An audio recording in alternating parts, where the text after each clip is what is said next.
মধ্যরাতের পার্সেল। রাত তখন 2:35। পুরো এলাকা নিঝুম।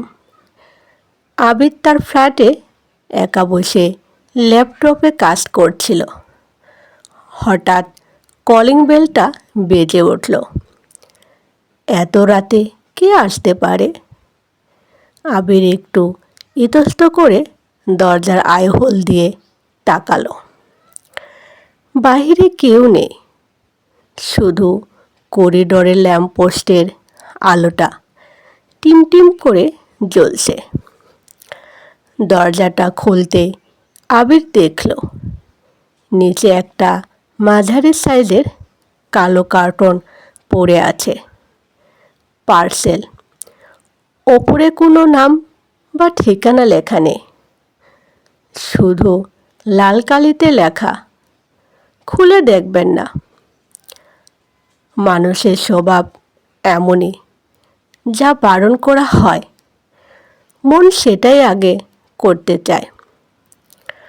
আবির পার্সেলটা ঘরে নিয়ে এলো। ড্রয়িং রুমের টেবিলে রেখে সেটার দিকে তাকিয়ে রইল। তার হৃদয় স্পন্দন বেড়ে যাচ্ছে। কে দিল এটা? কেন খুলতে নিষেধ করলো? অবশেষে কৌতূহলের জয় হলো। আবির কেঁচিতে টেপটা কাটল। বক্সের ভেতরে আর একটা ছোট বক্স। সেটা খুলতে বের হলো একটা পুরনো অ্যানালগ ঘড়ি, একটা পেন ড্রাইভ আর একটা চিরকুট। চিরকুটে লেখা, ঘড়িটায় ঠিক 3টা বাজলে আপনার জীবনের সবচেয়ে বড় সত্যিটা সামনে আসবে। পেন ড্রাইভটা ল্যাপটপে লাগান। স্ক্রিনে সে চেনা মানুষ। আবিরের হাত কাঁপছিল। সে পেন ড্রাইভটা ল্যাপটপে প্লাগ ইন করলো। স্ক্রিনে একটা ফোল্ডার ওপেন হলো, যাতে মাত্র একটা ভিডিও ফাইল। ভিডিওটা প্লে করতেই আবির স্তব্ধ হয়ে গেল। ভিডিওতে দেখা যাচ্ছে একটা অন্ধকার ঘর, আর সেই ঘরের চেয়ারে হাত পা বাঁধা অবস্থায় বসে আছে স্বয়ং আবির। সে চমকে উঠে নিজের হাত পায়ের দিকে তাকালো।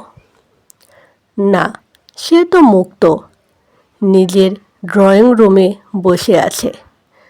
তাহলে স্ক্রিনের এই মানুষটা কে? ভালো করে লক্ষ্য করতেই সে বুঝল স্ক্রিনের আবিরটার পেছনের দেওয়ালের দিকে তাকিয়ে ভয়ে চিৎকার করছে। আর সেই দেওয়ালের ঘড়িতে সময় দেখাচ্ছে রাত 2:50। আবির দেওয়ালের ঘড়ির দিকে তাকালো।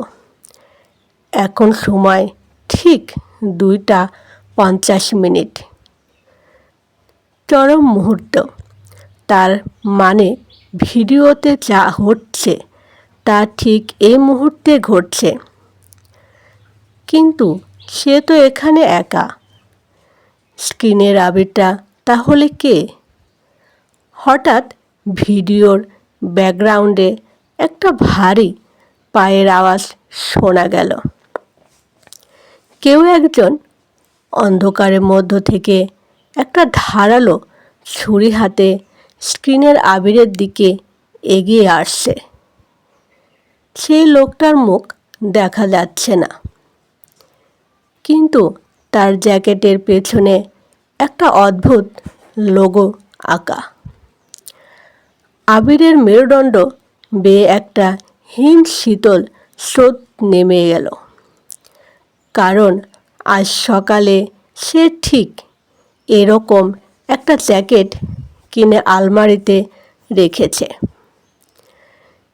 ঠিক তখনই ল্যাপটপের স্ক্রিনের লোকটা ক্যামেরার দিকে মুখ ফেরালো। লাইটটা একটু জ্বলতেই আবির দেখতে পেল ছুরি হাতে দাঁড়িয়ে থাকা খুনিটা আর কেউ নয়, সে নিজেই। সমাপ্তি। ভিডিওর আবিরটা আতঙ্কে চিৎকার করে উঠল। আর ঠিক তখনই ঘরের দেওয়াল ঘড়িটায় ঢং ঢং করে 3টা বেজে উঠল। ঠিক সেই মুহূর্তে আবিরের পেছনে ঘরের দরজাটা নিজে নিজে আস্তে করে খুলে গেল। অন্ধকার থেকে একটা চেনা কণ্ঠস্বর ফিসফিস করে বলে উঠল, আমি বলেছিলাম না বক্সটা খুলবেন না। আবির পেছনে তাকানোর সাহস পেল না। স্ক্রিনের খুনি আবিরটা তখন তার দিকে তাকিয়ে নিষ্ঠুরভাবে হাসছে।